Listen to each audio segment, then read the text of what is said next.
Another Monday, it is hashtag Real Race Talk. Welcome. Was that you, Bobby? Did you just bark? No, that's the new dog. I got a feeling he's barking at the TV in the other room. The other dog's busy rocking and rolling over here. So, there's another great example to where everybody always says when it's like recording stuff versus being live and all that. I mean, that's why we go live all the time, because it's stuff like that. I mean, it's that. And even when things go wrong, I mean, that's the best part, in my opinion. Well, it's fun. I mean, we're one of the few that actually, we're the original show that started it all. Go back and check out all the archives to prove that. And then we're the only ones that like to do it live on multiple platforms. There's a few of them out there, but as far as we're few and far between the shows that like to do it live. So we've always done it live, and it's always been that way back, and even in just the audio only days. Yeah. I think it's always funner doing it that way. Welcome in, guys. Another Monday, hashtag Real Race Talk, and we are coming at you once again, and we got a full show coming for you guys. Lots to break down. I mean, we've got the local stuff. We got regional stuff. Kyle Jones is going to join us here at 6:45, 7:10. Our man, Boone Evans. I got a Natty Light sitting over here ready to go for him to join in. And then the man himself, Texas Sweet Tea, your man, Johnny Torres, is going to jump in and talk some racing with us. But I'm looking forward to a very fun show as we get diving in once again on a Monday. Coming in after a Indianapolis thing. You know, it was fun doing the ATX thing the other day or yesterday. That was kind of fun to just talk about that stuff again. Yeah, it's kind of fun when you had one show dedicated to the big leagues. Yeah. You didn't have a lot of haters on that show because they were, you get a lot of people that were like, hey, man, we don't want to hear about NASCAR. That's what they wanted to hear. And I had a good time. Got some Perry was great. It was good getting his opinion and everything on that. So Perry was a good guy yesterday. And special thanks to the Texas Sports Unfiltered guys for letting me sit in with you, having a little bit of fun, talking some mainstream racing there. Yeah, it was good stuff, and good to see those cars back on the big track once again. And I think that's kind of the thing that we lots of topics to talk about. I mean, we can talk about the Cowboy Up. I mean, watching those guys over on the Bull doing all that stuff. I mean, I thought that was great. I mean, I did get to see a little bit of that. We can break down some of the winners and so forth. But I think one of the things, because coming out of Indianapolis, is that you have the whole thing with, and pardon my lighting, guys. This is actually, for me, I'm on the road this week. I'm actually in the cozy confines of a hotel here in DFW. I've got some work tomorrow, and the lighting here is not quite up to date, so that's okay. If I look dark, that's because I'm Mexican, so I have an excuse. So that's my reasoning right there. But coming out of that race, we're talking about all the different things, and we can break that down about yellow flags and who should be the control car and all that. We had a little bit of that at Cotton Bowl Speedway this past weekend when it came down to the end of the Stims race right there with Cody Leonard. Little controversy happening right there at the end of that one. Yeah, I'd say lots of controversy by Yeah. some of the reactions there on Facebook, and I think that we got to give Jacob Horch and his dad a lot of credit for trying to run that series all year. Yep. If you've ever been in a position to run a series, it is very hard work. You've done it, I've done it, and now Jacob and his dad are learning the ins and outs of doing it. Is every race going to be perfect? No, absolutely not. This just ended up being the compounding race incident there with Cotton Bowl. It just happened to be at Cotton Bowl, right? So Yeah. I think that became, those cars, you get a large car count, get a couple of new guys in there, not as familiar with the rules, not as familiar with the way that some of this stuff works. And you're going to have incidents, going to have issues. But all in all, I mean, I thought that, it's controversy is controversy, right? not defending one side or the other. I'm just saying that, running a series is hard. Well, and I have to tell you, that's where I've been very confused from time to time, because it's like, when you go to Page, they do that to where it's like, that they turn the lights off and it's like, boom, off they go. They do the same thing at Waco. When they turn the lights off, boom, off they go. I know at the race ranch, it's like, okay, you start at this place. I mean, you start coming out of turn 4. There's none of that. And that's where I think when it comes to a guy like Cody Leonard that runs all over the freaking place, to where I think a lot of that was that Cody went back to where he has run there, and he does. I mean, he could do that in the stock car. I mean, in the IMCA stock car that night, he could do that, and that's the track rules, and that's where everything. And I saw a lot of folks that were pissed off at the racetrack, but I think the cool thing is that's where, like you were talking about with Jacob and his dad, where they got involved and they're like, wait a minute, that's a series rule. That's not anything that the track did wrong. And you're always going to have that. That really sucked for Cody. But that's the way he's programmed to race. I think so. I mean, when you him and Jared Maupin and Johnny and a couple of those guys that raced multiple classes, I think it's sometimes hard to retrain your mind, especially in the heat of the moment. When you're used to firing off at a certain spot and a certain way of doing it, then boom, you're used to that. So I think that that becomes an extra challenge that some people just don't think about when it comes to racing multiple classes. Sure, that they drive different and they set up different and all of that, but they also and usually on a night you can usually, if you're not running that turn series part of it, then you can normally take off as fast as you want in a big mod. So I think that's part of it. You just got to end up knowing your surroundings and try to get the best that you can. But yeah, that was a hell of a lot of controversy for everybody involved there on Saturday night. I actually had to miss it. My goal was to go because we had a rain out there at Texana, but obviously other issues kept me from going. So it was just one of those things where I just logistically couldn't make it on Saturday night. So well, and I think it's one of those things to where, and I was very. And here's the other part. I mean, we talk about this all the time. I saw that there were some, threats made and all this other shit. And, with everything that we're going through, and I think we've talked about this, on the show multiple times, it's like that's not what it's all about. I mean, when it all comes down to it, this is a sport. And I like that Cody Leonard jumped on there and he's like, we're not a part of that. I mean, we get it. I mean, we've talked to Cody on here, a couple of different times. He was on here, I think it was 2 weeks ago. And to listen to that guy, you hear the knowledge, you hear everything where he's so well acclimated with everything he does. And I think that really is a thing that with Cody Leonard. And again, look, I love Cody Leonard. I love his family. But I think it was one of those things to where he was in that situation. He was at Cotton Bowl and he assumed, okay, boom, we go. Apparently it was covered in the driver's meeting. And that's the main thing where I think that the series, and I think this is one of the big hurdles for the STEM series in their brand new year, in their inaugural year, in their first annual year, that ain't a word, to where they've actually they've overcome a big hurdle, and they've handled it well because they did the right thing. They did the right thing, and they're doing everything right when it comes to social media and all that other bullshit. Well, I think they handled it right. I mean, I think that they tried to nip it in the bud. Tried to nip it in the bud as fast as they could. They Yeah, weren't trying to sweep it under the rug, but they were trying to address it as fast. And that's what you got to do. You got to sometimes get ahead of some of this stuff to try to put a stop on it before it snowballs into a complete cluster that you just can't take control of. So we've seen it happen with a couple of things. Seen it happen with some racetracks. We're the court of public opinion on people that don't have a say, didn't have a car in the race, and they're like, oh, I don't race that series because of yada yada yada. So I think that they tried to nip it in the bud pretty quick. So I think in this case was actually kind of a good thing. yeah, and there's a comment there from beautiful Joyce. Making her comment there about how and again I can't speak to it a lot.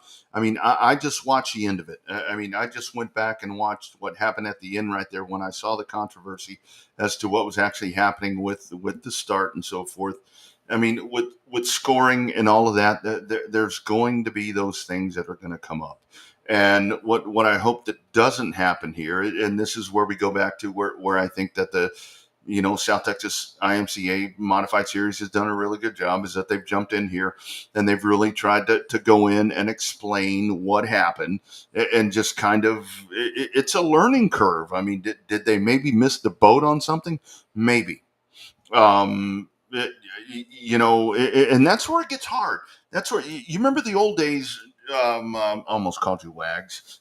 Remember the old days, Bobby, when you would go in there, like when TIDA, when Marianne's late models would come in and all that stuff.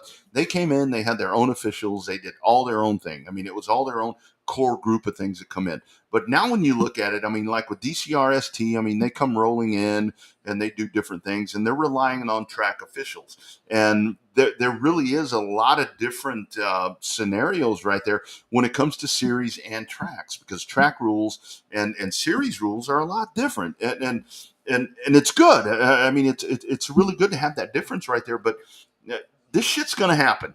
I mean, this shit's going to happen. In this sense, it sucked for Cody Leonard. But then at the same time, Jared Maupin with a really good post saying, this isn't the way I wanted it, but I'm glad that I won.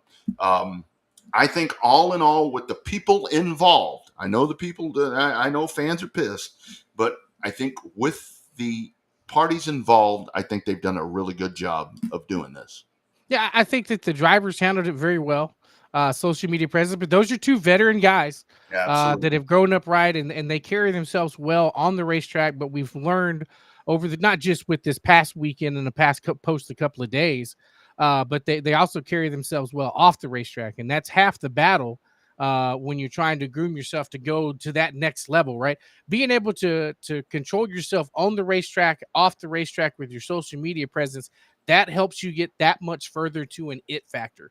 We've seen it, guys like we always talk about Caden Honeycutt, the next big thing, Caden Honeycutt, when his team had a total disaster when he was running the truck team. He did not throw the team under the bus. He said we win and lose as a team, right? Showing good class when he wins, right? That's how you attract new owners to get your new rides to come in and stuff like that. So the new racers, old racers alike, pay attention to the way these two young guns handled it, and definitely learn something from the way that they did it, because that's how you do it right there. Mm-hmm. Is you handle it with class on the racetrack and off the racetrack. And I think the series nipped it in the bud as fast as they could. Not that it's not going to be controversy, not that it's not going to come up again, but I think that the series got ahead of it before it started snowballing.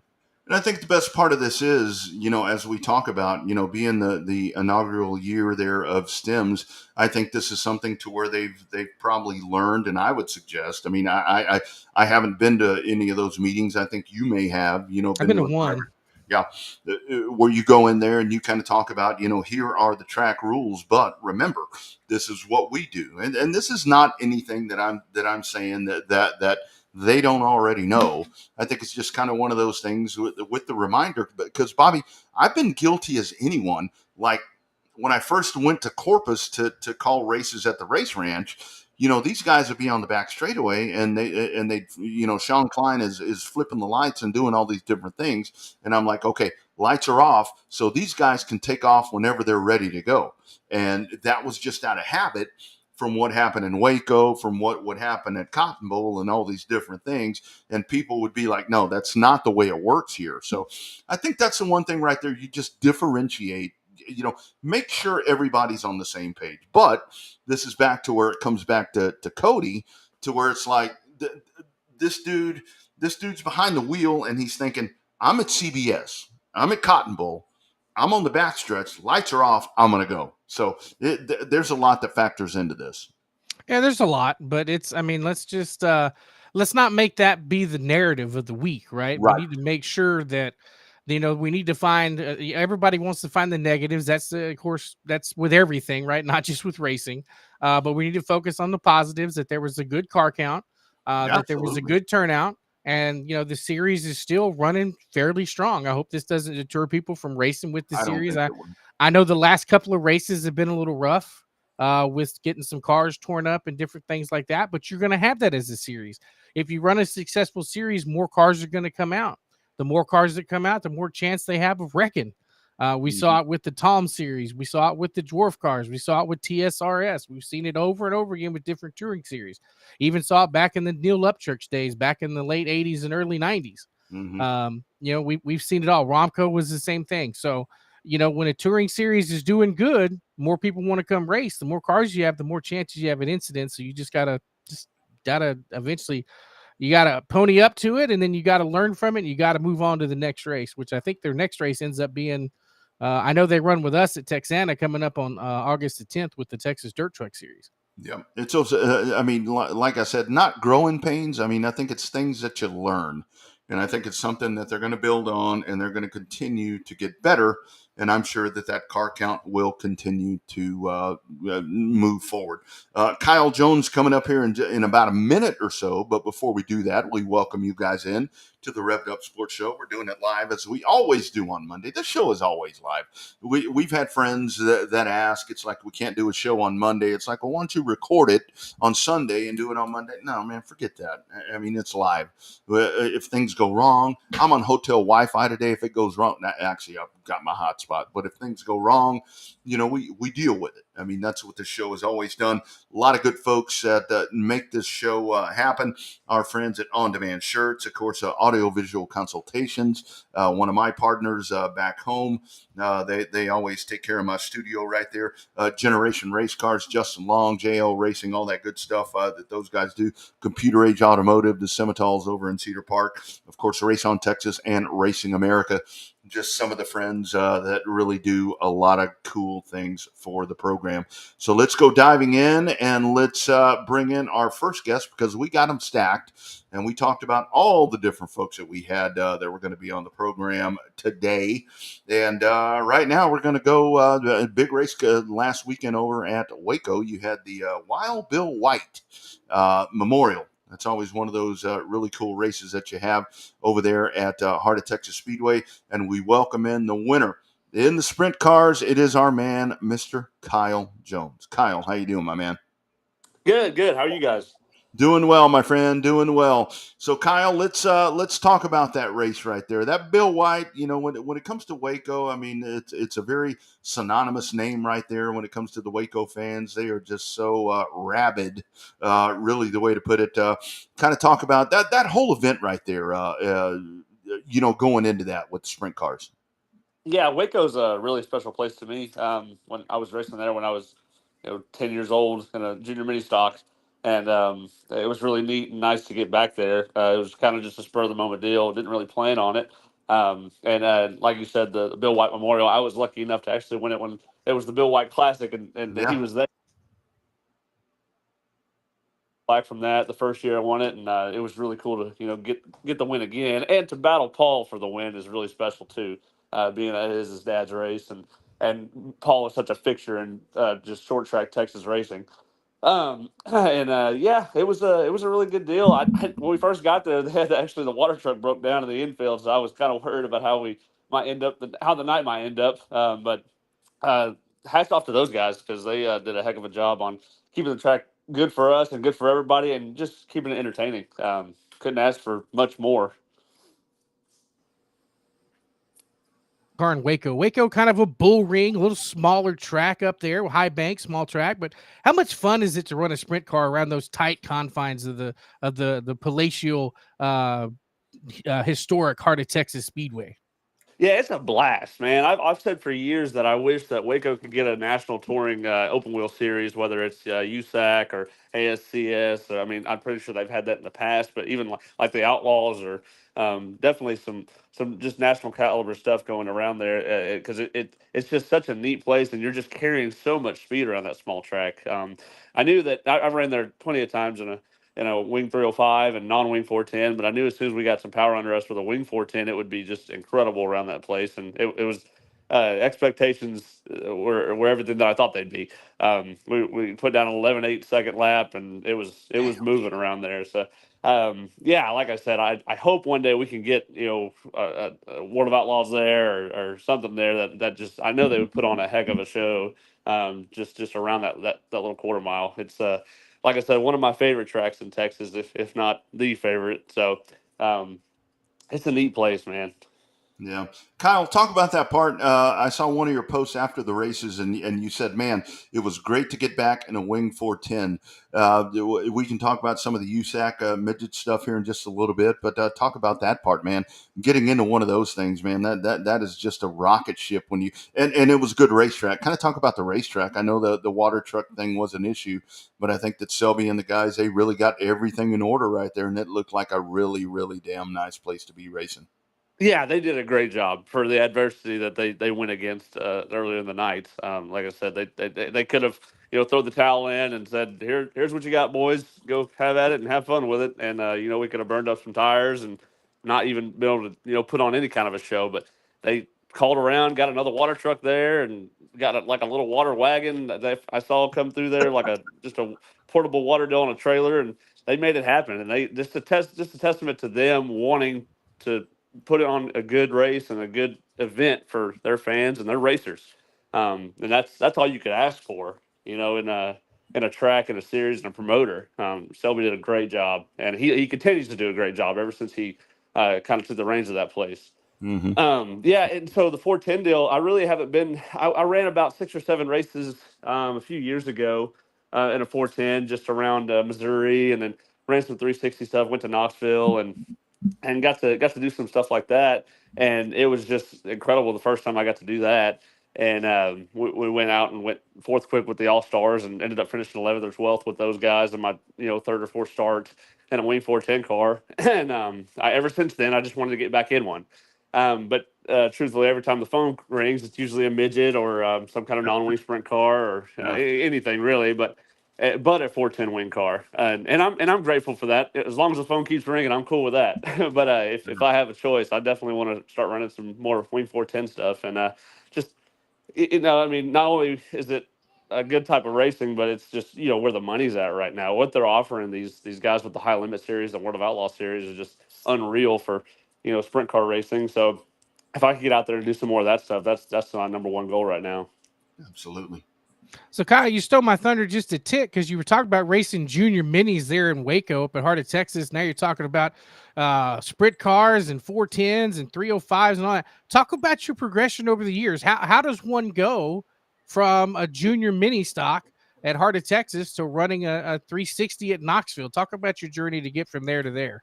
Lots of luck and great people behind me. I just blessed to be at the right time in the right spot with the right people that wanted to go race with me, and I mean it just those guys, all the car owners that I've ever raced for, especially Jeremy Heffler. When I first started racing for him, he took a shot on me and spent a lot of money on me to go racing, and he really propelled me to go and pretty much do the racing I'm doing now, and just kind of get my name out there, and that just propelled me to go other places and other people. And like I said, it was junior mini stocks at I think it was the junior mini stock nationals at Waco, and I was like 11 years old, and you Wow. had to be like 13 or older to run that deal for IMCA. Well, we didn't tell nobody, so I ran that deal, and we ended up finishing second at that deal years ago. And ever since then, Waco was kind of one of my favorite tracks after that. And really haven't told many people that story about me being underage at that deal. So that's kind of neat. Yeah. But yeah, just through the years, Sonny Miller, my uncle, basically my dad, really got me in go karts, and then junior minis, and then it was micro sprints, and then it was Jeremy Heffler came along, got some sprint cars and midgets, and then it was just all on to the races from there. It was anything and everything. When the phone rang, I said yes, and got in and jumped in whatever I could. Yeah. Yeah, absolutely. Kyle Jones, winner at Heart of Texas this past weekend there in the Wild Bill White Memorial, as we like to call it. Kyle, talk about those USAC midgets. You spend a lot of time in those cars, and those are others where it's like, I mean, you sprint car guys, it's like, man, the biggest gonads that there are you guys that do this stuff. Kind of talk about the midgets right there, man. Super successful. Everything that you've been doing in those as well. Yeah, I've got some great car owners behind me on the midget side with Corey Joyner running the 27X at the National USAC program, and then Dan Minier in the 16 car, John Levesque in the number 60 car. I've got a lot of great guys behind me that allow me to go race their nice stuff and be on the road and race the midgets and stuff that I'm allowed to do. And yeah, like you said, it's you're on the edge with the national tour. And in fact, we were racing in Fairbury, Nebraska last week or 2 weeks ago now, and was running third in that set quick time, was running third in the feature, and we were pacing with the guy that ended up winning. And I just got up in the curb too hard, just pushing so hard because you're just on the edge every lap. And if you're not in contention to win those things. Right. And not very many times are you in contention to win those things because there's 15 guys, 12 to 15 guys that can win any night. So it's tough as could be. And when you're on the edge like that, racing against teams that don't really worry about if you tear up this car, well, we're done for the night. No, we'll just pull out another one, because these guys are fully funded and there to race. So it's a different kind of mentality than racing, kind of on the local level or even the regional level. It's just you go out there and race as hard as you can every time you touch the track, and to just make sure you're set up better for the next race. Yeah. But yeah, there's not much more intimidating than a non-wing car, or even sometimes a midget on a big roughed up track. Yeah. And I've had guys like the wing 410 stuff is different. It's like guys are like, man, I don't know about the wing 410. Like they'll go off in the corner. You're just carrying a ton more speed. But to me, I've got that big crutch on top. If I flip this car, it's not going to hurt too bad. If you flip the non-wing car, you just keep flipping. You don't have nothing to Yeah. stop you. Yeah. So it's non-wing stuff is truly the guys that are out there grinding and not afraid of anything, because you can get hurt in those things pretty easily. Crazy. So, Kyle, one of the things that we noticed, Roddy and I both are announcers, and we work with a bunch of touring series, and we watch a lot of the streaming stuff. What we've noticed is that when you start getting to your national tours, the guys and gals that run the national tour know how to handle the media better, know how to work the crowd better, know how to interact with people better. Is that something that you guys are taught at that level, or is it something that you just kind of have to be self-taught and you learn based upon the series and you watch other people learn how to do that? But well, there's probably different paths to it, right? So I was kind of thrown to the wolves. It was like you have to get good or talking with people and not be too worried about being bashful or shy, because just like my son's being right now. And it's you gotta just know that you're gonna be in front of people if you want to continue to do this on a national level. You're gonna be in front of a camera. You're gonna be in front of people talking. So you've got to get used to it and be okay with it. Other paths are some kids or some people that are more well off, they'll go to schools and programs that they'll talk with people like public speakers and get them to help them with either anxiety over it or even just speaking in general. And just me, I was just personally, it was kind of you know thrown in the fire. It was get used to it and get better at it, because you're gonna, if you want to do this is what it's gonna be like. But yeah, it's nothing like just going out there and talking with people and putting your face in front of a camera and just trying to make it happen and get better at it. Mm-hmm.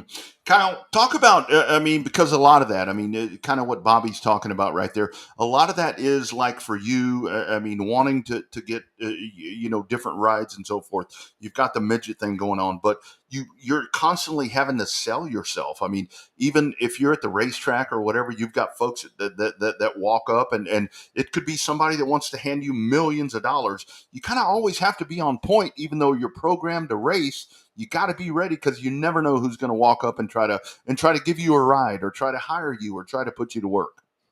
Exactly it. That's my best advice I can give to any kids or people that are looking to make the next step and trying to figure out or even not the next step, just present themselves better. Make sure Right. that somebody is watching at all times, no matter what you're doing, whether it's at a racetrack or, I mean, if you're in a public place, somebody is watching what you're doing and hearing what you're saying.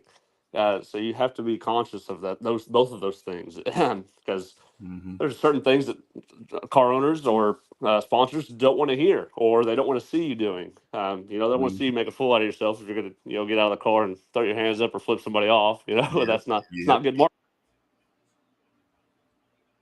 Selling yourself, and not only that, outside of the car, but inside the car, right? It's how you're racing and how the night's going and how you accept things that happen throughout the night. So if you get in a wreck or involved in a wreck that destroys your race car, it's one thing to just be mad and start cussing up a storm, or just go to work and try to get back out there. Like what you do in the face of adversity, Mm-hmm. and just some people love to see a hard worker. Most people do, right? So it's just you just try to present yourself as best you can all the time, and get the best results you can all the time. And that's in the back of my head. That's what I was doing, trying to get to the national tour, was making sure to take care of a lot of people's stuff. Yeah. Was if I jumped in somebody's car, it wasn't. I'm going to go, 110% right now off the start of this race to try to win this thing. If I can get home in top 5 or top 10 and take care of this race car, take care of the race car, and so you could race again next week. Absolutely. Nowadays it's a little bit different, because like I was talking about, with everybody being on the edge trying to win these things, and even finishing the top 10, top 5 is just so tough with the national guys. Um, but yeah, absolutely. Presentation on yourself and selling yourself is everything. Absolutely. Bravo to those points, because I feel like, Kyle, that what it is that the people get so many clicks when they jump out of the car and do a dive bomb drop kick on the hood of another car, and that gets so many clicks and views that people think that that's acceptable nowadays. But I think the way that you put it is that that's still not acceptable. Acting like a jackass and trying to beat through the window of somebody's car while you both got helmets on, while it may make people chuckle and laugh, that's not a good look. It may get clicks, it may get views, but at the end of the day, that's not the best look. That kind of gives you a black eye. 100%. And you might see it on the top 5 of whatever newsreel or series or whatever Yep. promotion is going to promote that next race. But that's all you're going to be, is just whatever that foolish moment was. It's not, you're not going to have car owners, sponsorships call you. I saw you like really out there trying to. I saw you really out there trying to wreck people, or trying to, or getting on the hood and dive, missile kicking somebody, and I really want to throw you money at you, or I want Yeah. you to put you in my car. That's not how it's going to work. So you just always kind of present yourself like you're a professional all the time. Yeah. Yeah. At the rodeo, the lowest paid guy is the clown, and I always say that to racing folks. All right, Kyle. So what's up for you the rest of the year? Obviously, with the USAC midgets, you got that in place. The 410 deal. What else do we expect as we start to wind this thing down? I mean, we're kind of in that peak season. What else you got going on this year, man? Well, yeah, I'm about halfway through my year, pretty much. I just got a bunch of other midget racing going on, whether it's with the USAC series or Extreme Series or even Power Eye. This weekend we're headed to Tulsa, Oklahoma, and then that new track Arrowhead Speedway on Friday. Going up there to race with the Extreme Series and a midget, and then also pulling double duty on Saturday at Tulsa Speedway with the OCRS Sprint Car Series. And I've just got just mainly midget stuff, but I'm really just open to anything. I'm trying to feel a little bit more here and there through August, but September's a ton of racing in September, and then October as well, and then we head out to California in November. I'm really excited to do that. The USAC schedule there was about 4 or 5 racetracks on there that I have not been to yet that were on my bucket list, and they were all on the later part of the USAC schedule, and we're just trying to get to that, to make sure we have a car and have a motor to go do those things. It's tough, with the budget that we have. We're not Toyota funded or anything like that, or Sure. mega funded. So we're trying to make it happen with the team that I'm with, and really excited to try to get out to those racetracks, and like Eldora and Tulare in California, and Ventura for Turkey Night. Those are just a few on my list that I've always wanted to go to, and I just really hope I can click those off this year. Yeah, no doubt. So, Kyle, you've got Kyle Jones Racing on Facebook. Tell folks other places where they can go and find your information. You never know. Folks might want to jump on and be a part and get you to those tracks. Absolutely. Yeah, it's Kyle Jones Racing on Facebook for sure. And then most of my other social media is just Kyle Jones 04, whether it's X or Instagram or anything like that. You can see me on Kyle Jones 04. But yeah, Kyle Jones Racing has most of our racing updates, whether it's videos or just updates with how the night's going through wherever we're racing at that night. And that's that's really pretty much it. That's with Facebook. We get a lot of marketing on our Facebook page just because that's what our major source of people that follow is right on there. So if we can get some more on Instagram and X, that'd be great too. But I'm just thankful for where I'm at. Thankful for the people that do follow and fans and sponsors that do help us out now, and even car owners. But yeah, if you want to come on board or give me a call to go race something, I'll try to be available and we can make something happen. That's it. So, Kyle, you haven't hit the TikTok yet, have you? The Tic Tac. You haven't hit that yet, right? No, sir. I have not hit that. I don't think I will. That might be more of my son whenever he gets old enough. He There might you be go. all the TikTok stuff, but Yeah. not so much me. Yeah, no doubt about it. Way to go, man. Good stuff at Waco. Congratulations on that. Dude, always a pleasure to talk to you. Let's check in again as the season rolls on. Good luck as you go on, and just keep doing it, man. You're one of the best. Absolutely. Thank you, guys. I really appreciate y'all having me on. Absolutely, buddy. Take care. You too. You bet. There he goes, Kyle Jones. That man, I tell you, Bobby, we get to talk to a lot of really good car racers, but when you get these dudes that come in right there, that polish, dude, is polished like a fine Pontiac Grand Prix right there, man. We definitely need to clip that where he talks about being open and realize you're being watched all the time. Not only to up and coming young racers, but even some older racers that we know that could damn sure use a reference on making sure. Now, granted, when you get a little older, most people don't care anymore. But you never know, man. Somebody is always watching, whether it's an adult, a sponsor, even some kid that thinks that you're their hero. That's the one thing that people got to remember. There's always somebody. It doesn't matter if you run first or you run dead last every single week. Somebody in that grandstand thinks that you're their hero.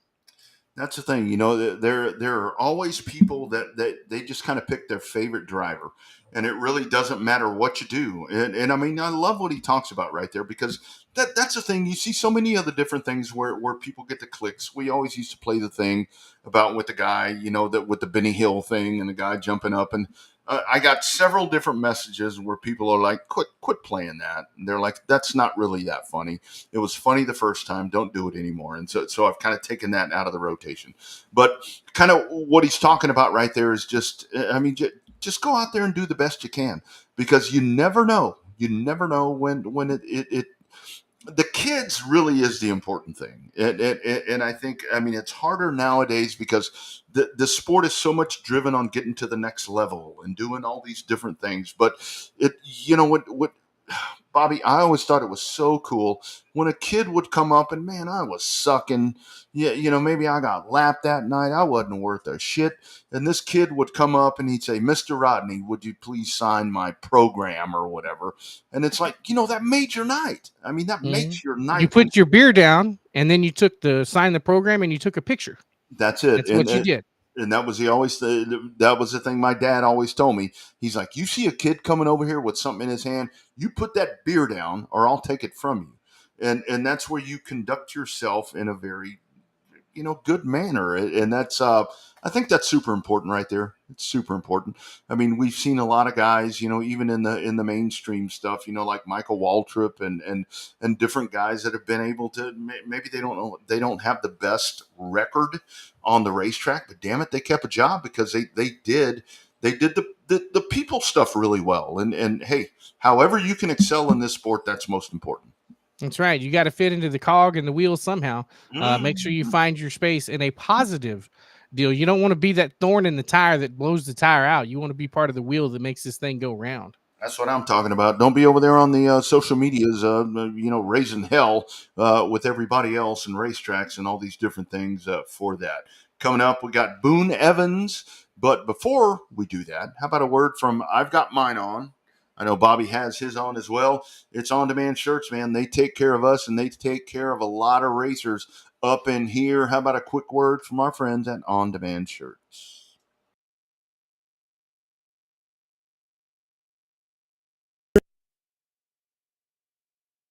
Shirts and OnDemandShirts.com. Custom apparel and promo products for every occasion. Birthday parties, reunions, company apparel, school events, fundraisers, and more. Much more than T-shirts. It is On Demand Shirts. Check them out for your hoodies, shirts, koozies, and so many different products. On Demand Shirts and OnDemandShirts.com. A leading innovator in apparel throughout the racing industry and in the state of Texas. On Demand Shirts, more than shirts. On Demand Shirts.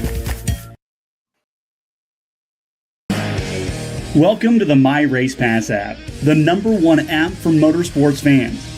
We want to make sure you get the most out of your My Race Pass app experience. With your new free account, you can use the My Race Pass app to see race day information, including event entries and official lineups and results for over 600 organizations across North America.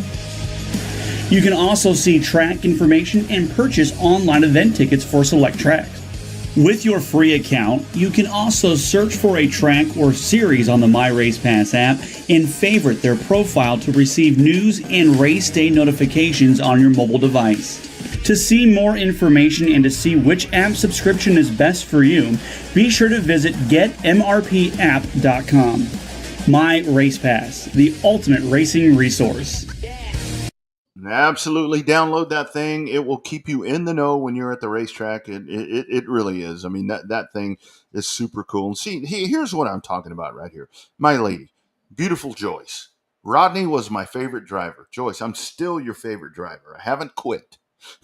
So Miss Joyce right there. Hi, hello, Tracy T. I don't know if she's ever jumped on here before, but she is checking in as well. So all of you guys, feel free to drop your comments here as we are talking to all of these great folks that we have this evening. Still going to talk to Johnny Torres, but before we go to that, we're going back in. It's one of our favorite dudes that we love to talk to here on Russ.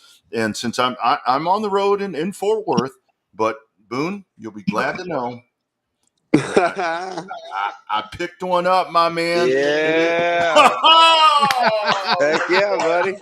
These people at the hotel are like, "What in the hell is going on over there?" Boone, how you doing? Boone, Man, good. Bro? Can y'all hear me? We got you, man. We got you, man. All right, sweet. Good. Yeah, got you loud and clear, man. So let's talk about the season for you so far, man. It's the last time you were on here, you've progressed. Now you're into all these what you want to call elite classes and all that good shit. Talk about how all that's going for you, brother. Man, yeah, this is probably is this the third time I guess I've been on here. Last time we talked, I think I was still up north, IMCA racing at school and at college and whatnot, racing IMCA stock car and Northern Sport Mod. But man, it's all changed. We're full USRA right now. We got a USRA B mod, and we got a stock car as well that we've been racing a bunch of. We've had pretty good results. I think we're number 8 wins on the season right now, and it's been good. We've had a lot of fun this season. Racing all over, got multiple wins at different racetracks, and just having a good time. And we haven't been racing the mod as much because David Hood, he just had knee surgery, so he's supposed to be down for about 6 weeks, but he's already biting at the bit, trying to want to go race the mod this weekend. I'm not sure how ready he is, but man, we've just been all over the place, having a good time and racing. Absolutely.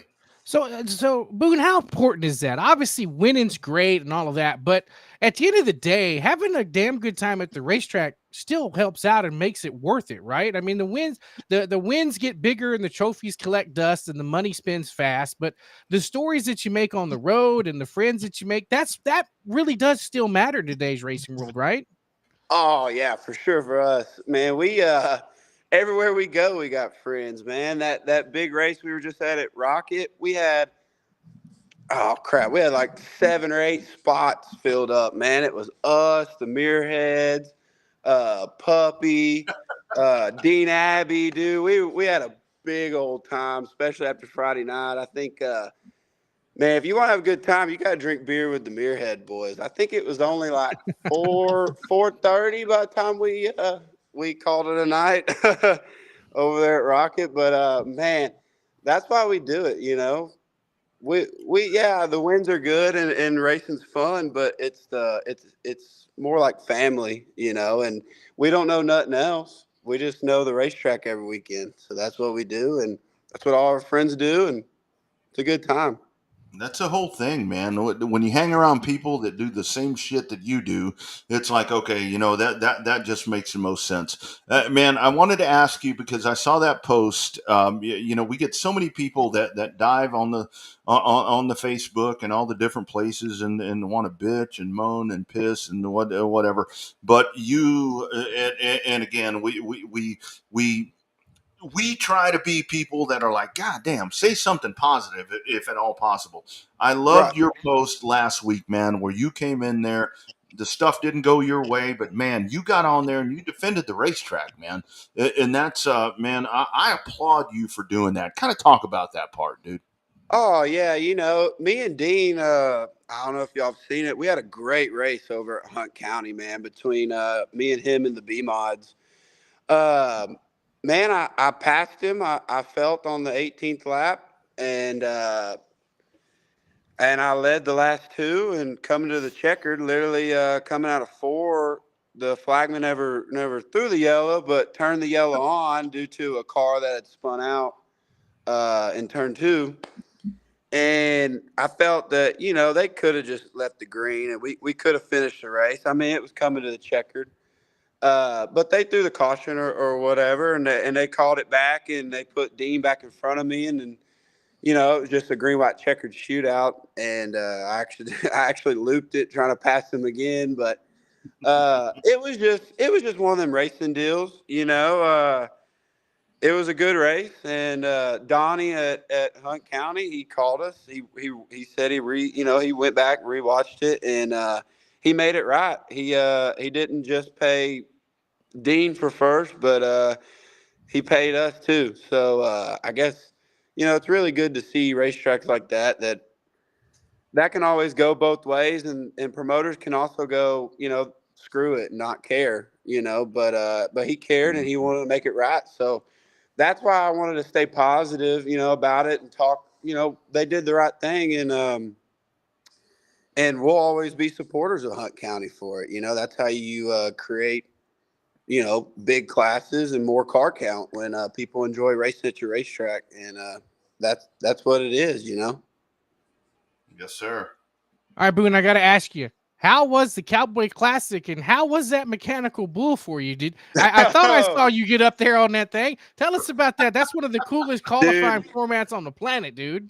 All I know is that I'll probably never be a bull rider. Good thing that we can kind of drive race cars a little bit better because that mechanical bull did me dirty with me. And it was funny though, like me and Cody Smith were on the third row, the worst that we could start, and we're bigger guys, and Kel Westover and Blaine, he's younger and smaller, and Cody King and Slater, they're all smaller fellas, and I don't know if y'all have seen bull riders, but they're more shorter, so You're like a they had jockey. an advantage going at it. So, but man, it was a good time. That place is super, super nice racetrack. That's probably my favorite place to race right now. Kevin, he's doing a great job, and it's something different. The fans love that stuff. So, race car drivers trying to ride mechanical bulls. It's a good time. We had a blast all weekend. We had good results, and we'll always be supporters of Rocket Raceway as well.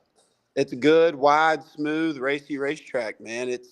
We travel further sometimes to race there than we have to, but it's a good racetrack and we enjoy it.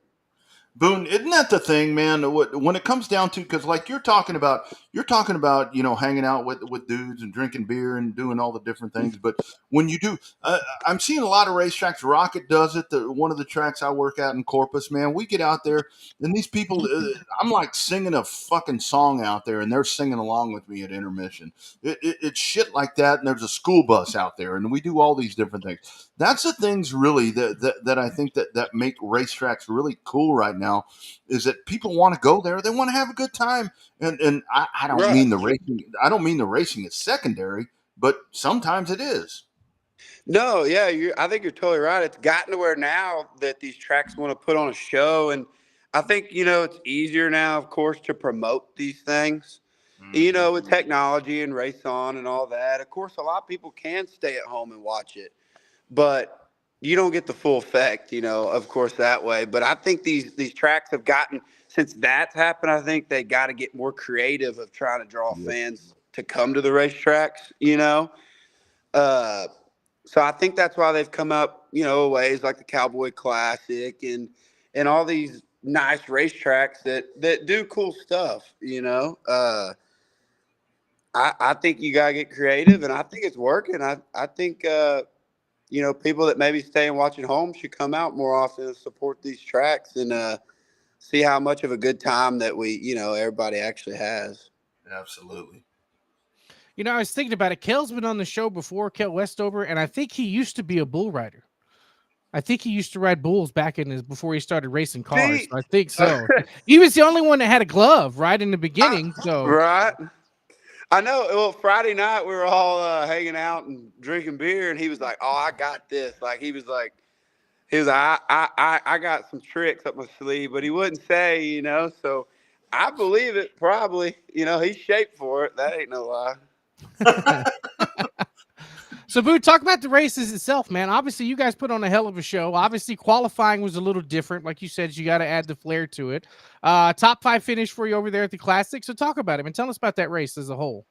Yeah, man, it was good. 30 laps. I knew it was going to be a long one. I knew there was some boys coming from back there that was going to be fast, and Gregory Muirhead, he drove all the way up to second, and Dean and all them boys. Of course, Slater, he's kind of the man in these B mods, and what I think, like Slater and all them guys up not north, but Arkansas and Oklahoma, they've been racing these B mods for years, and it's just now coming down to Rocket and Boot Hill and Arklet. They're just now allowing these B mods, and as you notice, it took about 2 good years for a couple of us to get them and figure them out, because of course the limiteds, they're dominant and they're good too. We always put on a good show. I Boot Hill split us up now, so that's interesting. But a lot of tracks are keeping us together.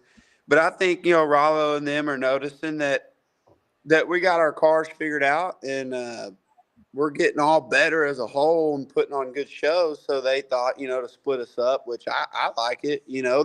As long as they can have full fields in both classes, I wouldn't see why they wouldn't do it. But I think now us guys down here are just now figuring it out that we've been behind the 8 ball. But I think now we got a good group that we could go race the Arrowhead or up north or whatever and hang with them too. It just took a minute. So Boone, talk about that part. I'm glad you mentioned B mods. I'm glad that keeps coming up, because that's one of the other things that I keep seeing, where it's like, oh well, so and so's letting the B mods run, and you get all that back and forth with all of that. I mean, what's the deal with that? I mean, why are people? Why does people have a hard on about letting the B mods run? I mean, I get confused on some of that stuff. Right. Like I was saying, I think we're, people that got them now are getting better. And like, even back to that race Saturday night at Rocket, I don't even know. I know the top 5 were B mods, so, Yeah. so that just shows. And two, it's also about the racing surface. If I think if it's smooth and kind of slicks off, the B mods are gonna, they're gonna be better. Now, if the track's got character, it's a little, rougher or got some moisture to it, the limiteds tend to, prevail every once in A a little more while. hammer But down. Yeah. yes, yeah, it's tougher for us, man, because I mean we're, it's a 3-link and we're on the bars, so going through holes or it's got character. It's tougher. It's more rowdy, even in the race car. It's tougher for us to keep them turned because we're creating, I feel like, a more traction than the limiteds. But it's funny though, sometimes we go and the B mods will just dominate, and then next thing you know, the limiteds take over. Which there's good race car drivers in both classes, but I mean it's you got your people that are gonna whine about it, and whatnot. But I think it's good as a whole. Mm-hmm. So I Boone, think talk it's a about good the class. rest of your season. Talk about the rest of your season, dude. What's next for you after this Cowboy Up Classic? I know you got different races on the schedule, and you play with the heavy hitters up there. So what's on your schedule coming up here? Man, we're signed up for that 30,000 to win BMOD deal at Arrowhead, and then we're also signed up to race the mod for 50 grand at Waco, uh, for the mod wars and whatnot. So man, we just kind of go where we want to go race, and we've been kind of chasing the money, And I knew too that we gotta kind of chase the money. Like this past weekend, 5,000. I know all them guys that were there this weekend are gonna be at Arrowhead for the 30. So we got to see where we stack up. If you want to be the best, you got to race the best. So that's all we've been doing, and just having a good time doing it. And it's fun for us, and it's nice, me and my family, me and my parents, we can go. It's a big family deal for us. My dad raced for 25 years, so I grew up going to the racetrack. It's all we know. So it just ain't Yeah. stopped.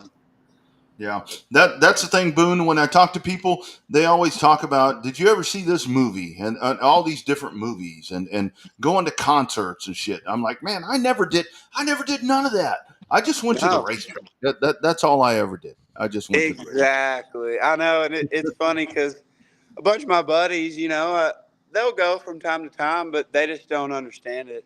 I don't get uh, it's not a lifestyle like it is for us. It's like, oh, you're not, oh, like you said, going to that concert. Oh, I'll be at the racetrack. Sorry, like I get invited to do a lot of things, and and I just already know I got to race. It don't matter if I know I'll be racing that weekend. We'll find a place to race because that's all we know to do. It's like, it. Yeah. oh, what are you doing this weekend? A month from now, the 17th.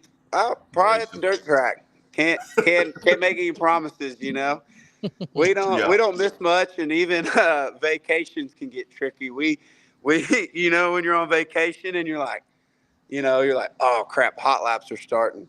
Oh, heat races are Oh, starting. dude. Even on vacations, we got the race on.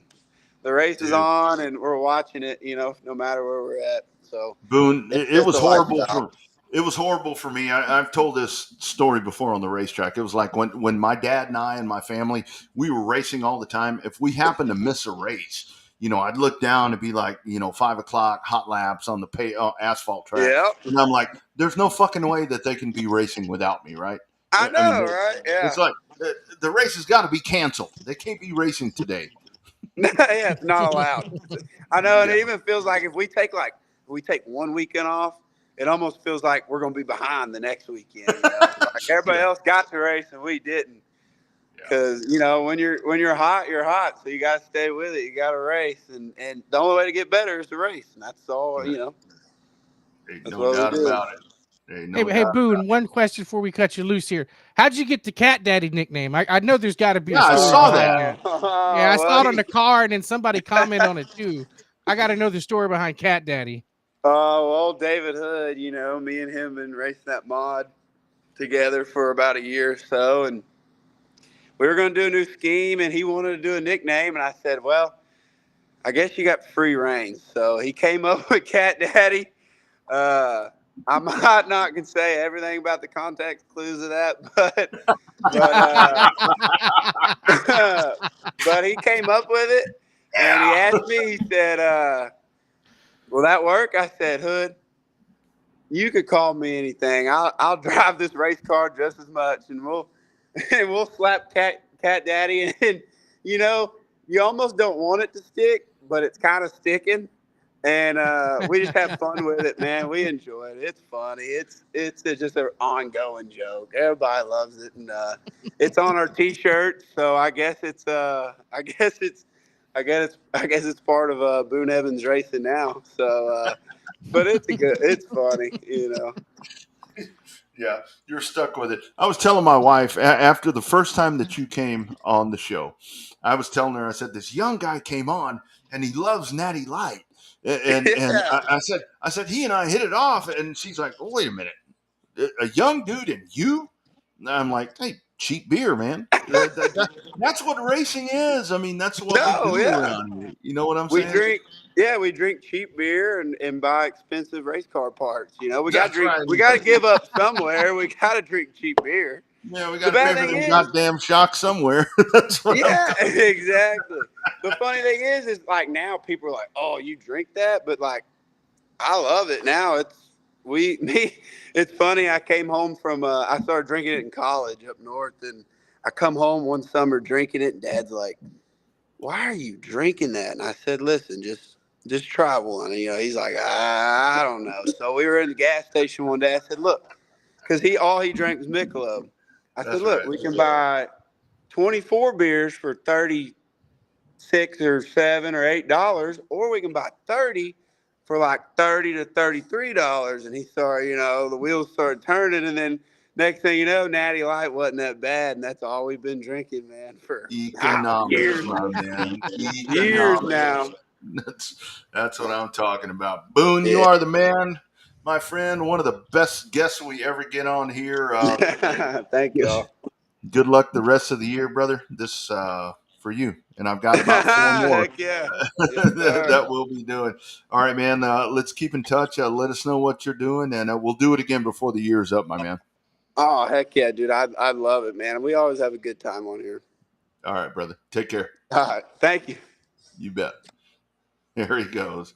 That's a guy having a good time. I tell you that, you know, when we get all these young racers and so forth that they just kind of take. I know it's a serious sport, and I know that there's a lot that goes into this. But man, some people just get a little. Man, you got to back it off a little bit. And Boone Evans to me is just one of those guys where he just loves to have a good time and go out and race, and he happens to be really good when he gets behind the wheel.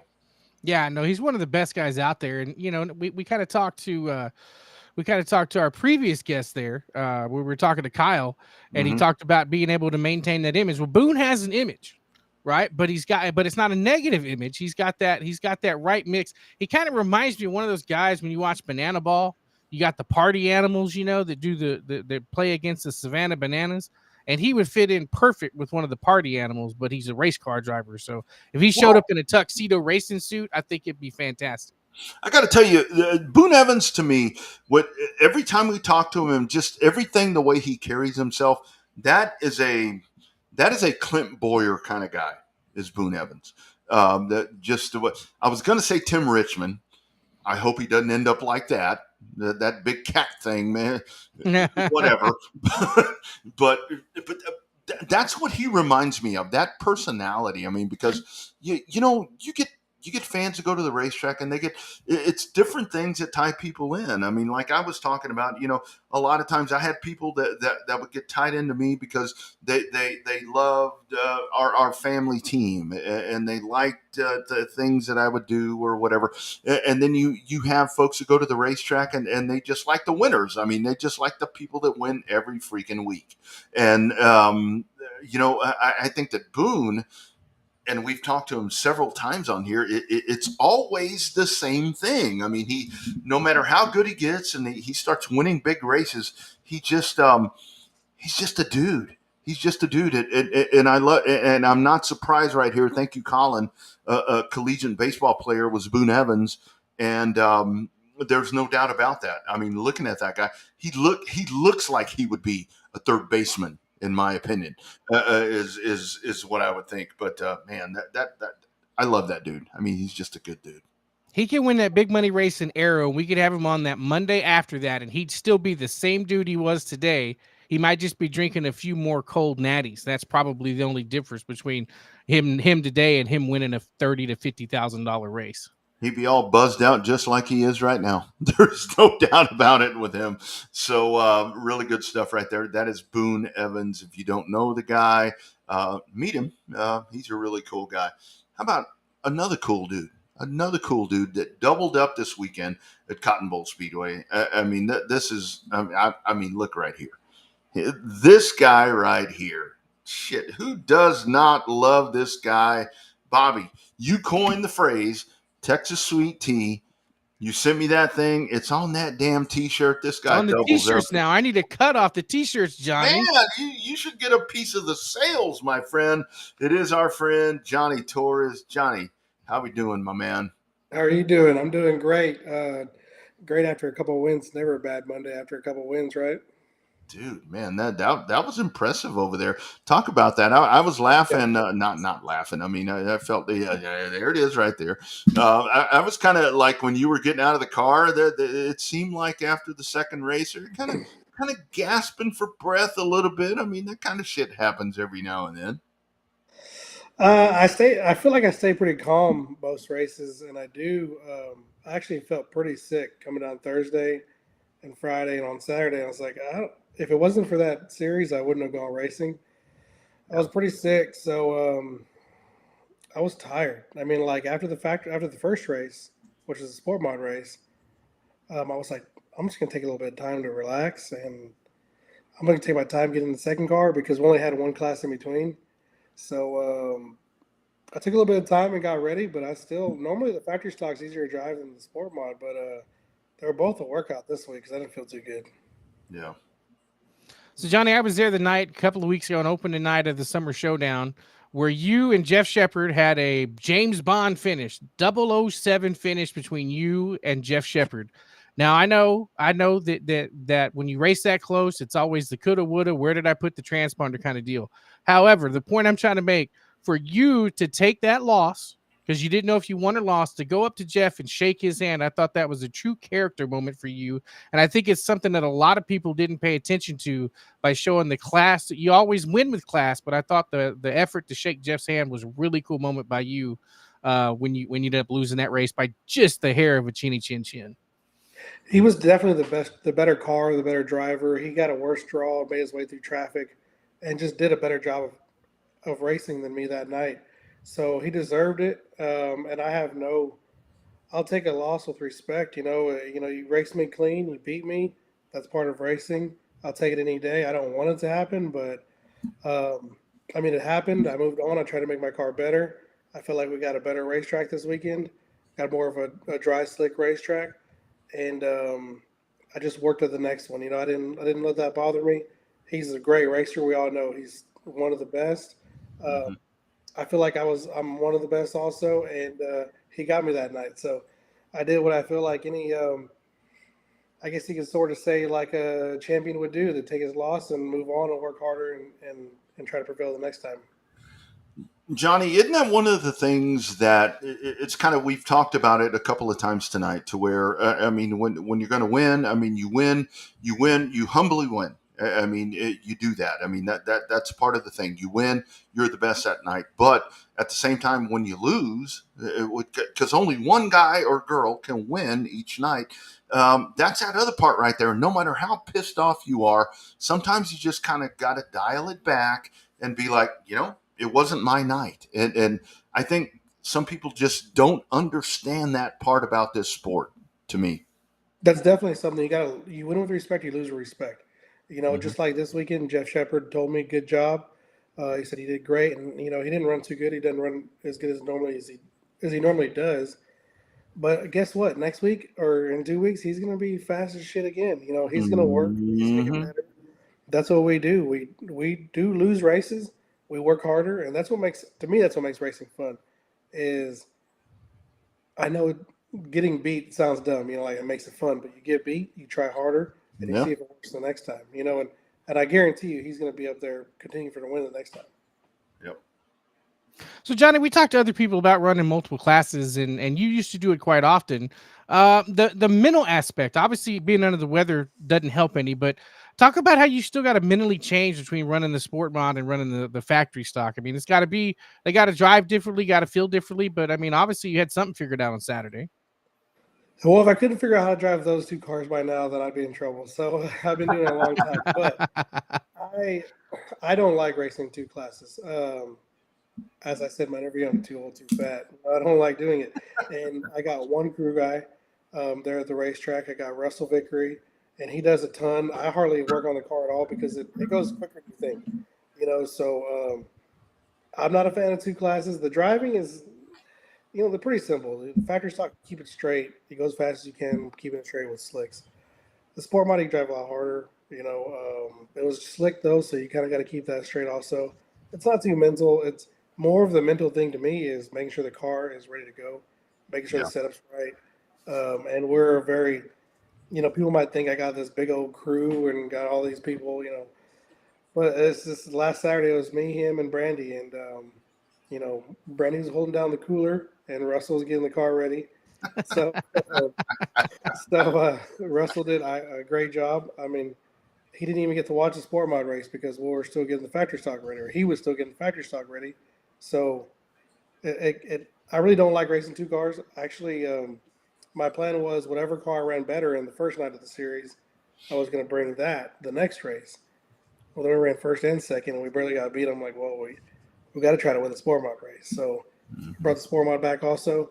I know it's more fun, more racing, but I'm actually not a fan because of the work. I actually like to watch races. I like to watch my friends race. So I like to enjoy the races, And with two cars, you can't enjoy too much of the other races. Yeah, it's a lot. So, Johnny, talk about both of those divisions this year, whether it's a sport mod, limited modified, or whatever you want to call it, the factory stocks. We have really watched, I think, in my opinion, this year, both of those classes that have gotten so damn competitive. Each time that you go, this is nothing new, but it seems like even more now. You go to a track, you name the track, insert the track. You go, and these two divisions, man, they are just so freaking competitive right now. It's lights out with both of them. They've always been. To me, they've always been really tough. I was happy a few people got out of sport mods. I'm glad I don't have to see Stephen Whitaker's name on the board. Yeah. Like on the lineup. There's a few. Cody Leonard that doesn't race the sport mod anymore. They've moved on to modifieds, which I do plan on eventually moving on to either a modified or a modified or a late model, maybe even next year, to try to just see what I got. The factory stock. I mean, I've actually won 7 in a row in my own car. Damn. Around home. I've lost races, go up north. But the factory stock is so crazy because this weekend I'm planning on going to Boot Hill, and that will definitely humble you. You're going to go race with 80 cars realistically for $10,000. And, people talk about Dalton Faulkner's fast. Well, he's really fast, but try just getting to Dalton Faulkner. There's 20 other guys that are really fast.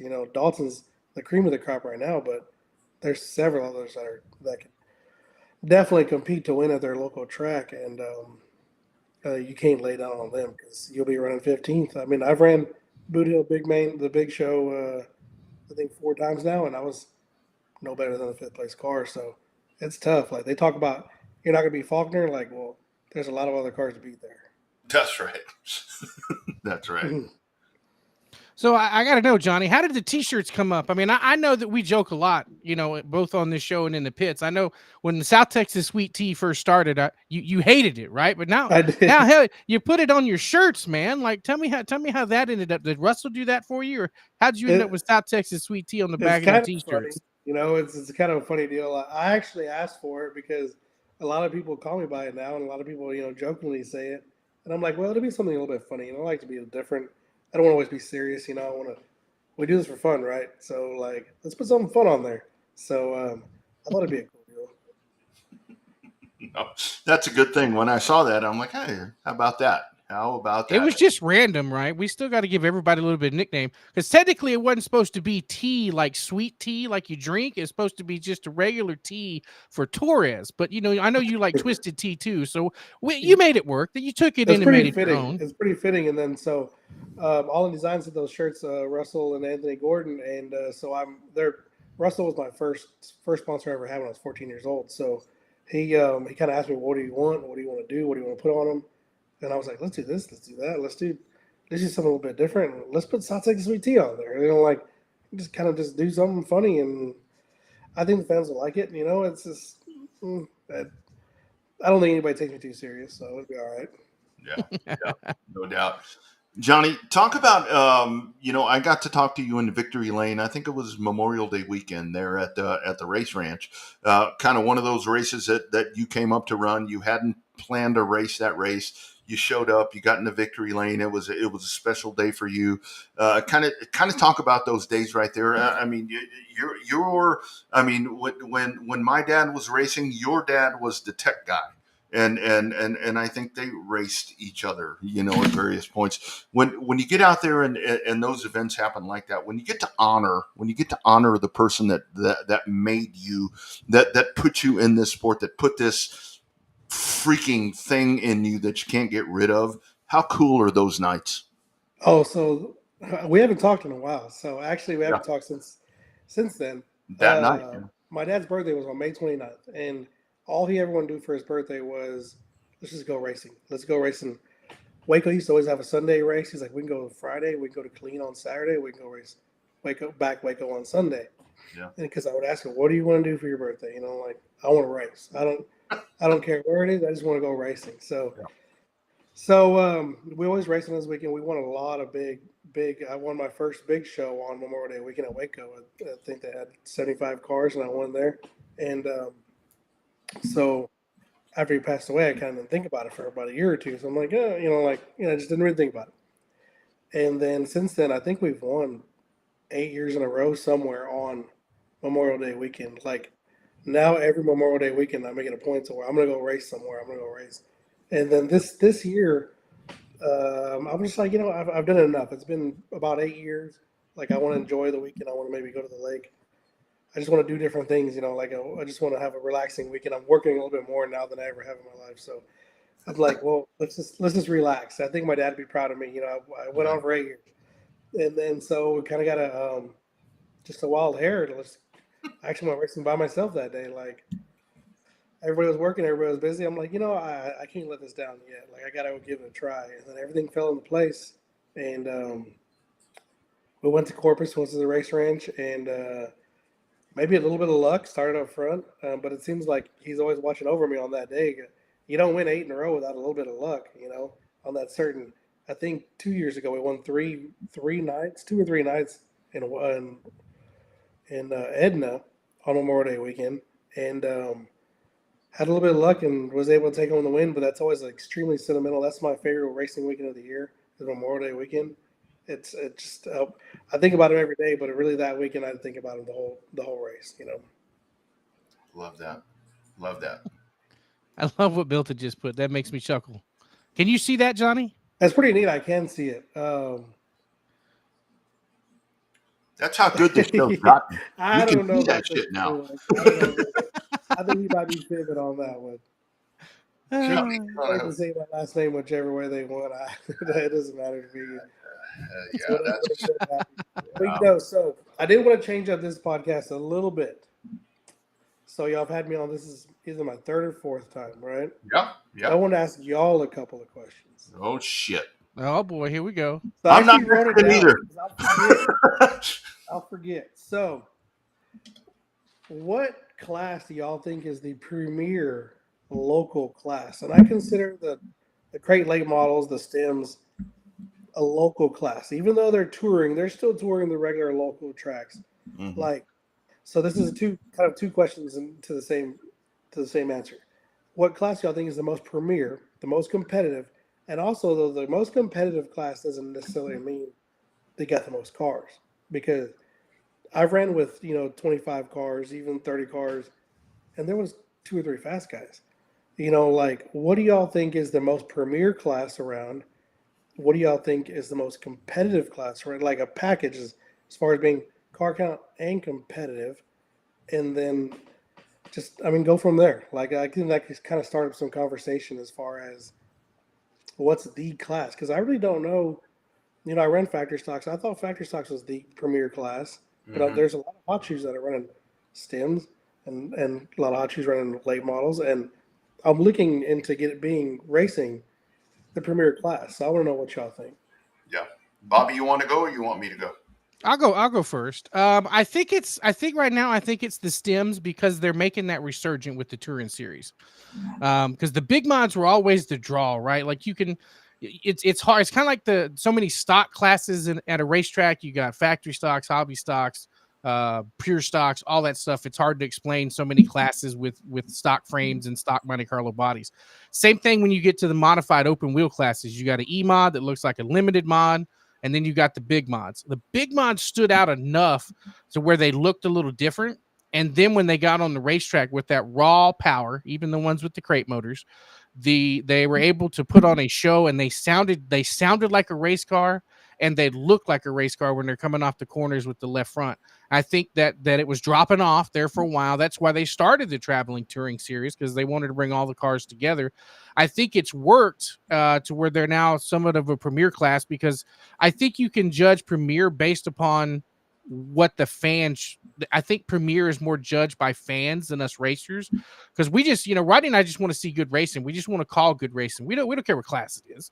We just want to see good competitive racing, because it makes our job as announcers easier when the racing is better. But I think that late models are making the comeback now. I-37 doesn't have a problem with the late models. Sometimes the crate late models as a whole, as the touring series down south, have car count issues, but up north, those races are lights out up there with the crate late models up north. But I think mainly for everybody Waco South, I think it's the big mods that are coming up to be premier, because that's the ones you can put stems on a board on a show card, and you can put stems on a racing poster, and that makes people go, oh, stems are going to be there. I need to be there. That's what's going to happen in a couple of weeks when they come up to Edna. It's going to say stems on the poster, so it's going to be like, oh, the stem series is coming to town.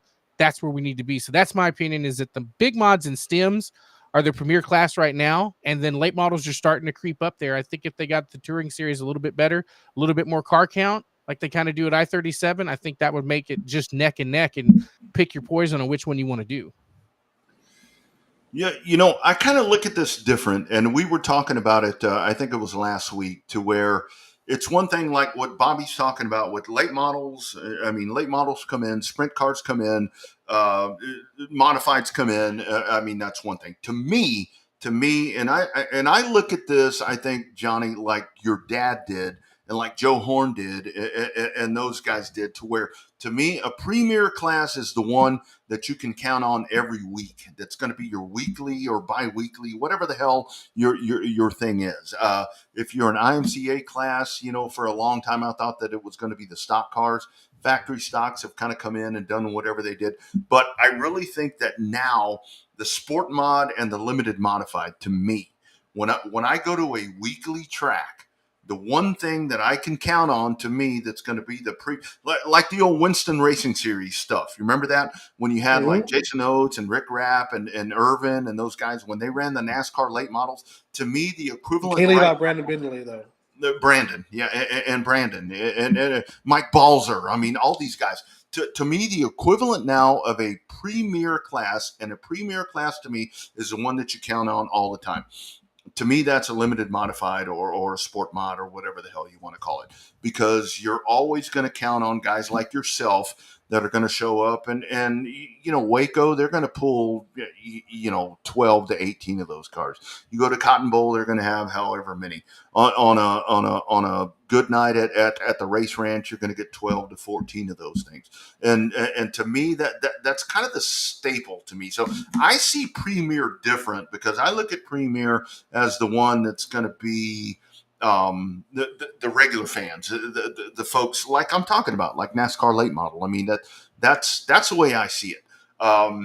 Man, I have grand hopes for crate late models in the South. I'm trying to help Owen do that, to try to grow that. But it's one of those things. Stems is great. Johnny, I do want to ask you this, this is a JT takeover over us, but now I'm going back to you. How crazy is it to you that the modifieds had kind of fallen off? You know, Marianne always has all her modifieds. I mean, she whatever the hell she's doing over there, people show up. But it's like the modifieds had fallen off. Now you got Stems. They race every freaking week, and they got 16 cars. What the hell changed? It's just making it fun. It's something.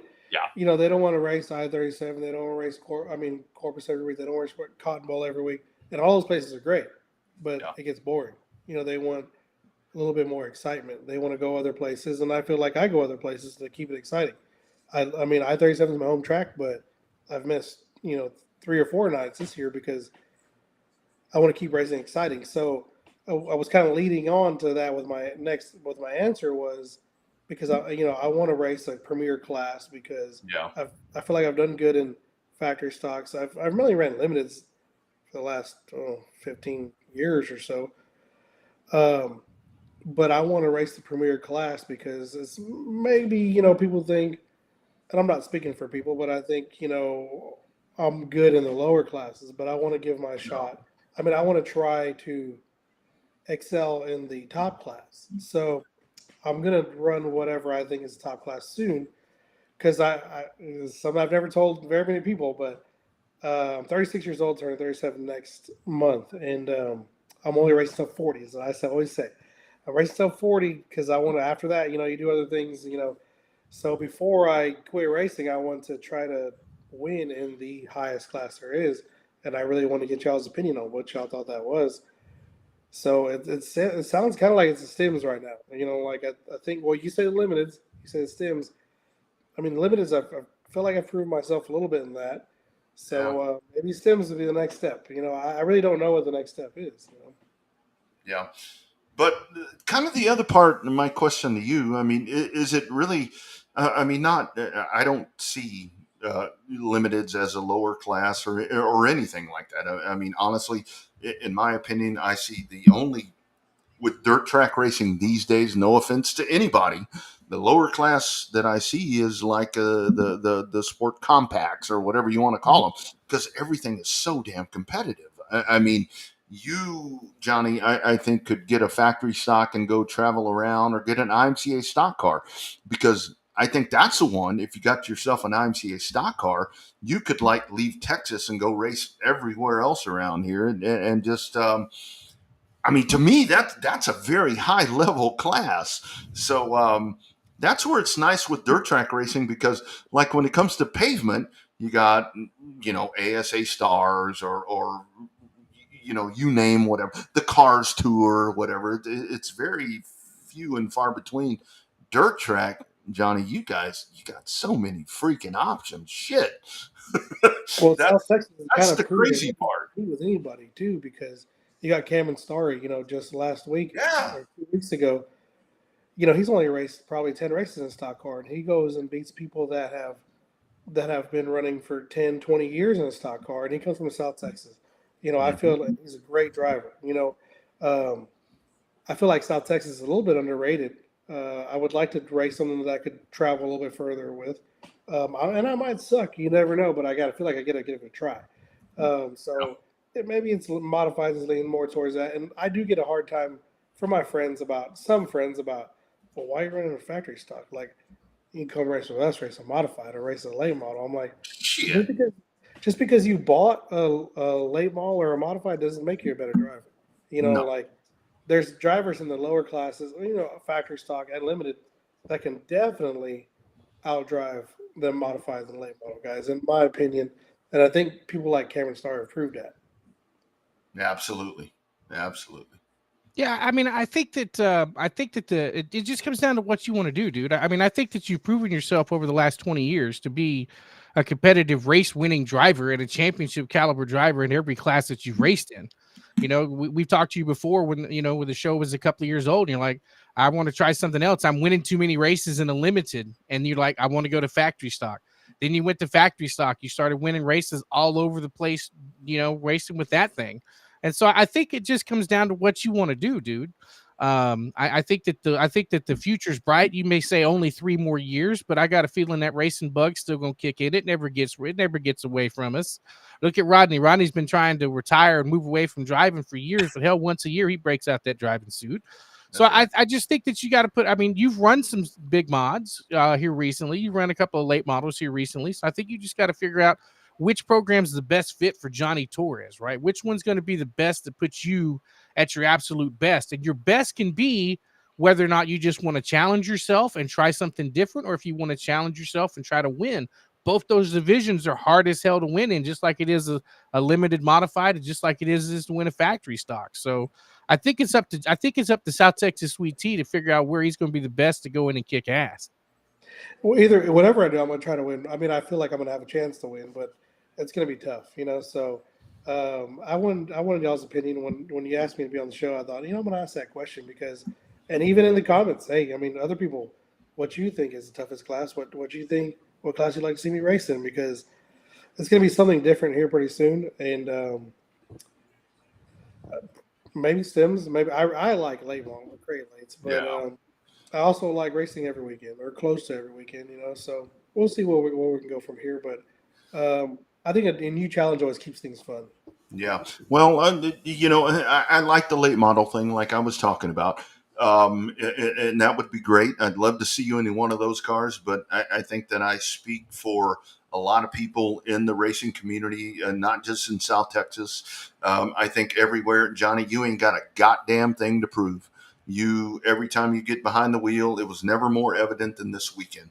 I mean, you get out there, and the thing is, what's always so impressive about you is you get in cars, and it's like I didn't even know that Johnny knew who owned that car.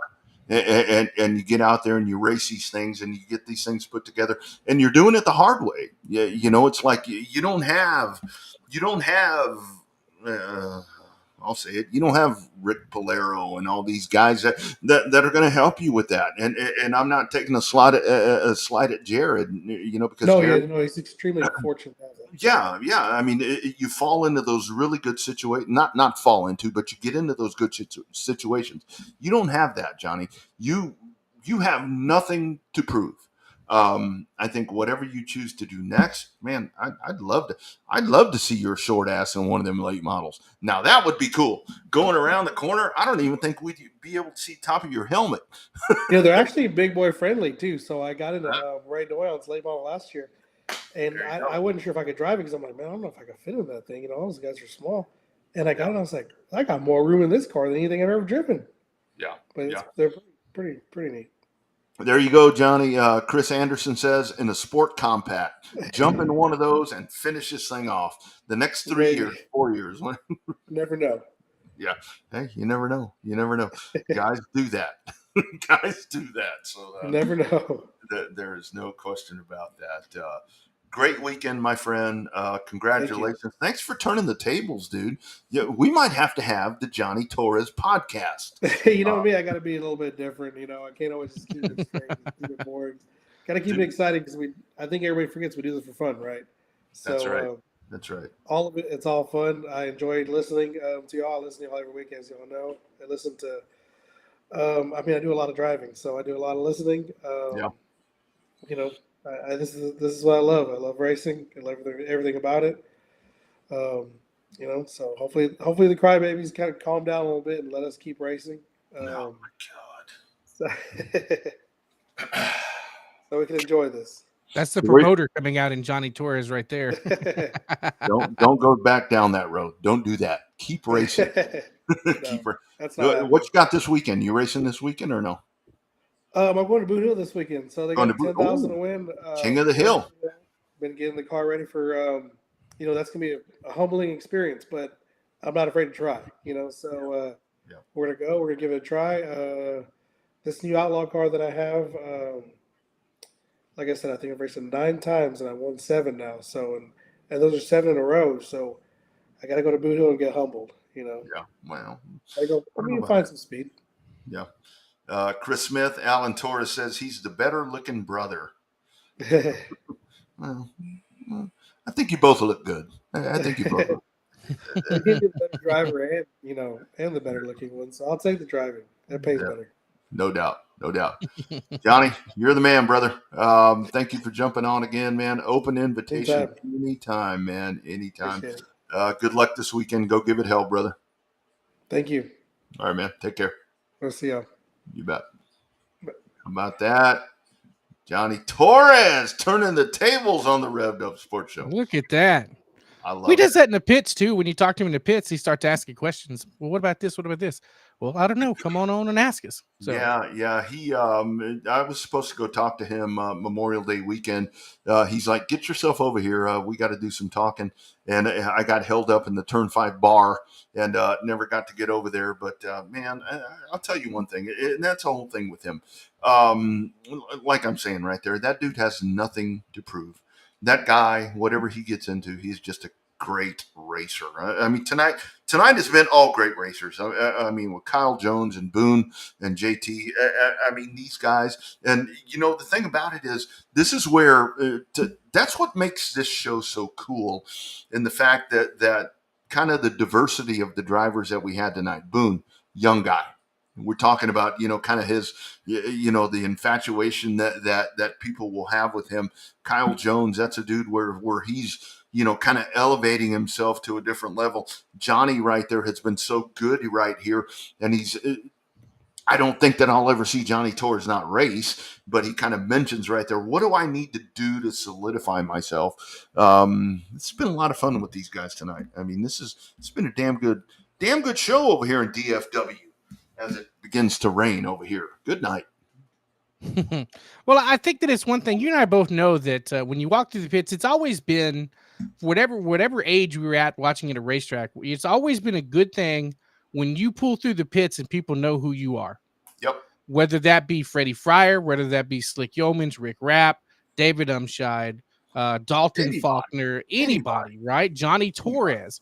So I think that that's become a theme for Johnny.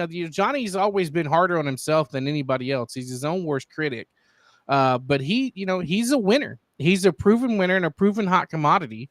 And I just think that whatever he decides to do, obviously he's going to be first class in it, regardless of what he does. Of course. Like I said, I don't think Johnny Torres will be running dead last in a big mod for very long. Yeah, no, I don't think so either. And that's one of the things to where it's a class act. And talking about Jared, Maupin right there, that's another guy where, these guys, they are top notch. And we've got some really good dudes right here.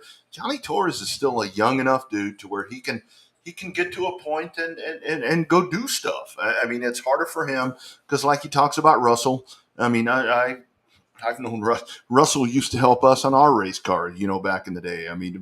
Back there in the, that's one of those Maxwell guys, Bobby. Yeah, it's like 3 guys from Caldwell County. Well, 4, I guess, if you include Tim, Tim Sewell, that still do this stuff. And it's one of those things to where Johnny has nothing to prove. And I just hope that he keeps racing. And it was a good weekend for him. And he's got a lot of folks that help him and trust him. And he's just a good racer, just a good dude. Just a just a good dude. Always fun to have him on the show. Always fun to just talk to him in the pits too.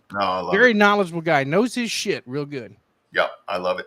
Before we get out of here, I do want to talk about one of the cool things that I thought that I saw during the week was that on Wednesday, August the 14th,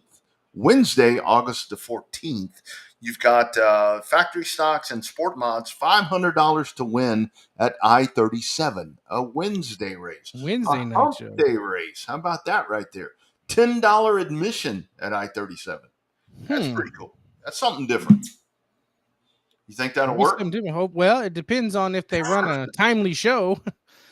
People be leaving about 9:30, 10 o'clock to get home. So it's a midweek race. So I think they start at 8 p.m., so they're going to try to do it that way. Hey, try it. We see it. It works up north. I don't know if it'll work here, but hell, at least they're giving it a shot. We talk about people scheduling on top of each other all the time. That's their own damn date right there. Ain't nobody else racing on a Wednesday. Nope, ain't nobody else will be racing on a Wednesday. So it'll be interesting to see how it pans out. But give Michael and Ray some chops for trying it. Worst thing to do is it's going to be empty and you're going to lose a little bit of money. But hey, if it works, it's going to be damn good. If it doesn't, well, at least you say you tried. That's right. Coming up this week, Johnny talked about it, the 10th annual King of the Hill happening over at Boot Hill. That's going to be a huge one. That's going to be the one that folks are going to be really honed into for the week. You've got a chain race happening at Heart of Texas Speedway. Again, all of this is weather permitting. Weather's supposed to be horrible around here. The Comp Cams Super Dirt Series, they'll be at Batesville. Rocket's going to be in action once again. You've got 105 in action, Grayson County. So plenty of action that's going to be going on this weekend. And again, if you can't get there, find a streamer and somebody will take care of you. Yeah, I think it's going to be a good round of racing. Looks like now's your chance to go back out to a local short track. If you hadn't been to a local short track, been paying a lot of attention to the Cup Series, we know there are some people out there with the Cup Series and Xfinity Series taking a couple of weeks off for the Olympic break. Now's your chance. Get out and find yourself a short track. Find an asphalt track. Find a dirt track. Find the track near you, or find the track that you like to watch the most on the stream, and head on out to this weekend. Yeah. Take a friend and just head on out to the races, because watching it on TV is one thing, but we have a sport that is very, very keen on sense, smell, and eyeballs. Mm-hmm. Nothing beats being live. Nothing beats being there in person, because you can feel the adrenaline, you can see the excitement, and you can smell everything there is to smell about a race car and racing action. So streaming's great. I love streaming. You and I are fans of, and we're participating in various streams, but nothing beats being there live. That's right. Bobby, what'd you think of Indianapolis? Somebody's knocking at my hotel door, so I'm going to jump off for just a second. Give us an Indy breakdown. Well, I actually thought Indy was a fairly decent race. I mean, for 400 miles in Indy, every 400-mile and 500-mile race is going to have issues to where, it's going to get a little boring and it's going to get a little lackluster. There were reports and people complaining all weekend that you couldn't pass. Well, yes, there was some opportunities to not pass. I think Kyle Larson proved a lot of people wrong when I think he went from 19th or 20th up to 3rd. There without the benefit of a couple of cautions. Now there towards the end, all hell broke loose with Keselowski pulling off with 200 yards before the starting box. So I think that changed the race there for Ryan Blaney, and I thought the finish added up. I also really enjoyed the Xfinity race, especially the last handful of laps up there, the Xfinity race. So I think that the biggest takeaway that we have from the Indianapolis Motor Speedway and the return to the Brickyard Oval is that we kept hearing the return. We talked about it on ATX yesterday. You kept hearing the return of the word. You kept hearing the return of the word crown jewel. You didn't hear that when they were running on the road course. You heard it when they went back to the oval. So I think that's still what made that race great. And you and I texted a little bit between there and in between different races. So I don't know. I thought the return could have been a little bit better. Yeah. But there was a little bit of everything, just because there was some great racing, some good passing, and a lot of carnage. Everybody should have found something they enjoyed about that race. I couldn't figure out at the end of the race with Ryan Blaney being so pissed off in that situation right there at the end, because it truly was one of the things, thinking back to years ago when you had a car that couldn't make the call at the beginning of the race. They would do the old thing to where, okay, if this guy's not going to make it, let's say Keselowski can't make the start, this car goes to the pole, and then you flip around that way. But I think anybody that's been behind the wheel, in the last 10, 15 years, that what happens if a car goes off the racetrack, the line moves up. That's exactly what happens. That's what happens at the start when somebody has to go to the rear. Everybody just moves up a lane. That's the whole thing. And going back and listening to that, Blaney's crew chief or the spotter, whoever it was, it's like, you're the control car. If Blaney wants to be pissed off at anybody, be pissed off at yourself. I mean, read the rules. I mean, that's, and it's the same thing that with the guys that were pissed off about the pit road thing. I mean, it's pretty clear, the blending rule with that. I mean, I haven't read. I mean, I didn't get that memo. But from everything that I've heard, it's pretty clear on how you're supposed to get yourself back on the racetrack. So for those guys that are pissed off with that, I mean, I get that. But at the same time, that's where when I hear about some of the stuff going on, I'm like, guys, you got to be better acclimated with it. Like we're talking about racers these days. Know the freaking rules. I mean, know what you're supposed to do. I mean, that's the Blaney thing. I love Blaney. I like Larson. I like Brad Keselowski. The fact is, when he dipped off the track, I'm like, all right, 5's going to take off because the 12 should go, which he did, but he just fired off just a tick too late. Yeah, and they're not going to stop the race. They're not going to stop the race because the dude run out of gas or goes to pit road. I mean, that's not what's going to happen. I mean, that's not the way it works. I mean, you got beat. I still say if that race goes green, Keselowski ends up winning that damn thing. I agree. I think so too. And that's the other part of that, where I saw these guys where they're talking about the lack of passing and all that. Nobody could pass Brad. Brad was 70% on the throttle. I mean, that's the cool part now, looking at telemetry. It's like Brad's kind of sitting there, kind of sitting there burping that thing just a little bit. And it's like nobody can pass him. I don't think that Larson would have been able to get to him to make the pass. And I was going for Brad. I wanted Brad to win that. I'm like, damn it. It was two guys going in to the weekend. We talked about this yesterday. I said more about it if Truex could have won that, that'd have been great. But Brad, that'd have been really cool. But hey, there you go. Another win for car number 5. What was your take on the final caution? Should they have thrown another one or just left them there and ended up like they did? I think they made the right call.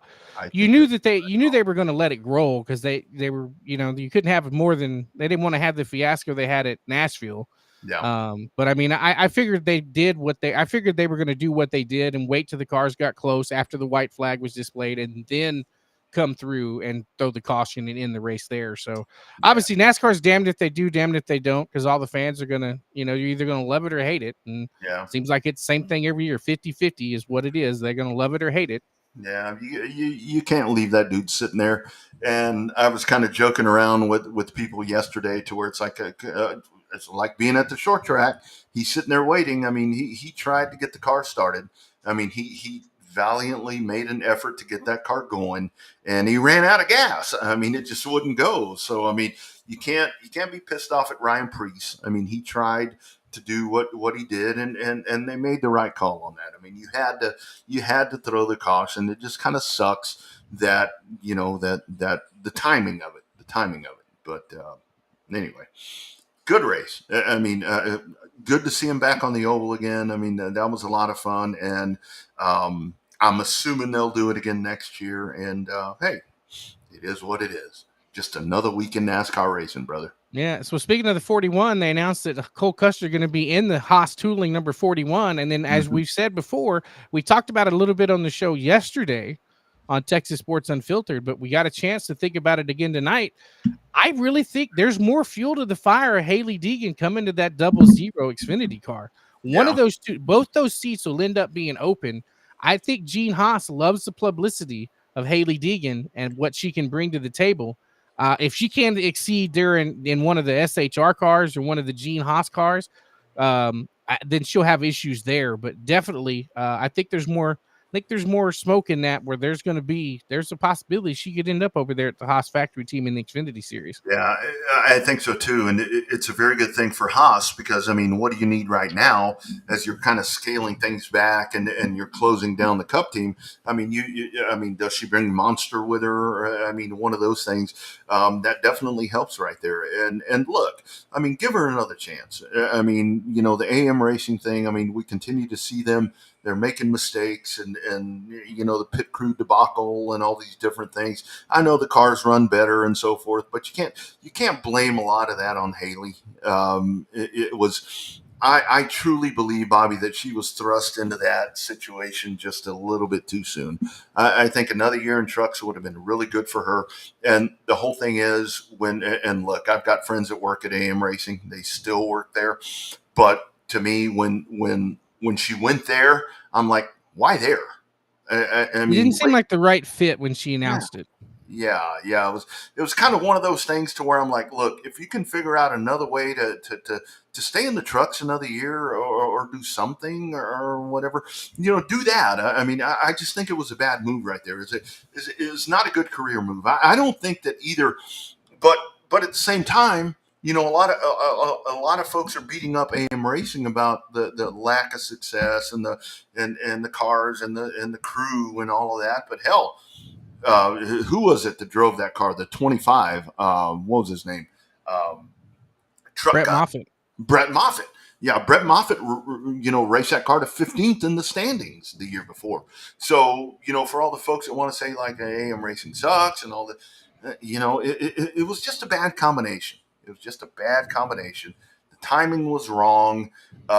Haley's going to move on. I think if she can jump into one of those Haas Xfinity cars, I think it's a great move for her, man.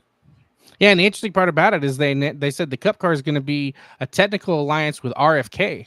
Mm-hmm. So I think Brad wants to expand there a little bit. I think you'll see the number 60 on track a little bit more next year. Yep. Obviously, they don't have the dollar and cents to buy the car, the charter.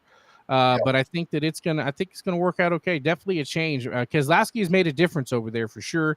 Want to see the Pride of Prosper, Texas get a W.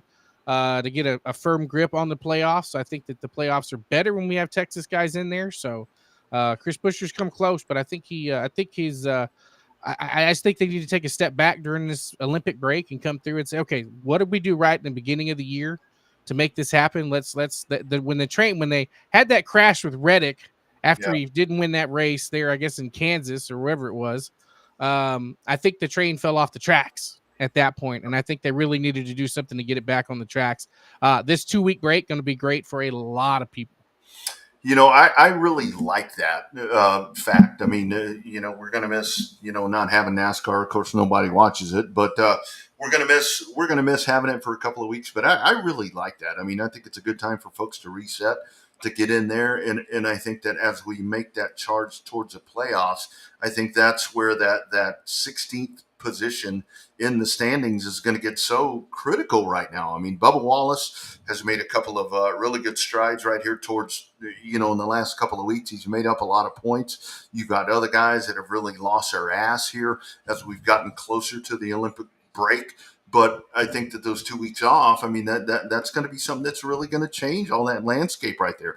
And I think there's going to be a couple of guys that they're contenders that could come in and steal one of those spots. And man, it is so weird to me. We talked about this yesterday on ATX to still sit here yesterday watching Kyle Busch.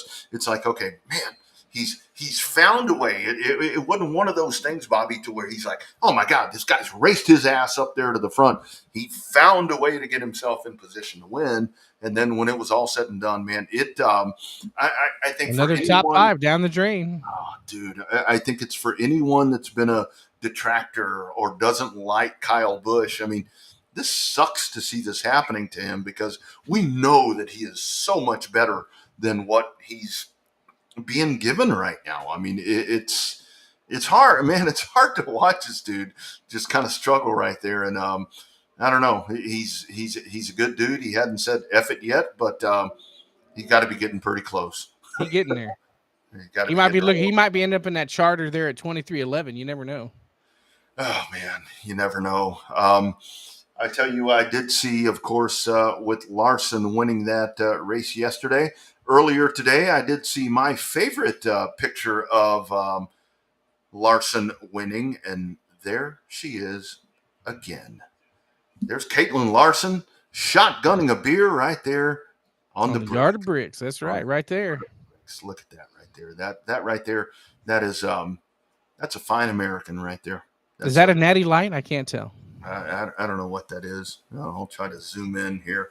Let me see if I can dive over here and try to enlarge that. I think that's as big as I can get it. That's what she said.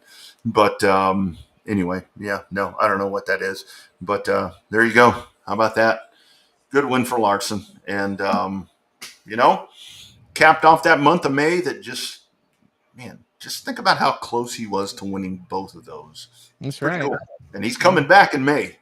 He's doing the double again. He's coming back. Do double again. It's just a matter of time before they announce that. So yeah, he is coming back in May. There's absolutely no doubt about that. Great show that we have had tonight.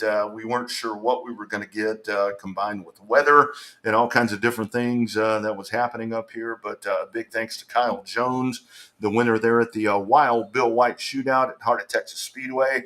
At Boone Evans drinking that good old natty light right there. And of course, Johnny Torres turning the tables on us, man, asking us questions. Really good stuff right there. Johnny, I'm going to tell you again, dude, you ain't got shit to prove. Just keep winning races. Just keep doing what you're doing, man. You are the man. That's right. He's the man. And so we'll look forward to another good show in the books, and it'll all work itself out. Should be like I said, should be a good weekend to head to a local short track. Check it out as close as you can get it to your house, and then just go have a damn good time. Well, I was supposed to be at Corpus this weekend for the Dwarf Car Nationals. That's right. Yeah, Texas weather may prevent some racing here, so that's right. Yeah, I got a feeling for folks. I think we're supposed to have, or they're supposed to have, Touring Outlaw Modifieds over at Waco. I think that's supposed to be on the docket right there. I don't know who else may be. I think it was kind of weird on my drive up here coming up north to DFW. I ran into horrible stuff, and I got past a little bit past Waco, and everything kind of cleared up. Right now, we're hearing thunder and hearing different things, but I think or I'm hearing, there's nobody here. I'm acting like my dog is here. I'm not used to having my puppy with me, but I think everything's supposed to be more I'm down here. Yes, we know. Your dog is always there, Bobby. Your dog is the star of the show. We need to give your pup its own segment, I think is what we need to do. Sometimes I try to zoom out so that it's not as normal as it is. Next thing you know, I have somebody drawing a cartoon of the dog over my shoulder, and I have to start posting that up somewhere. Dude, I mean, talking to men, who wouldn't want to do that?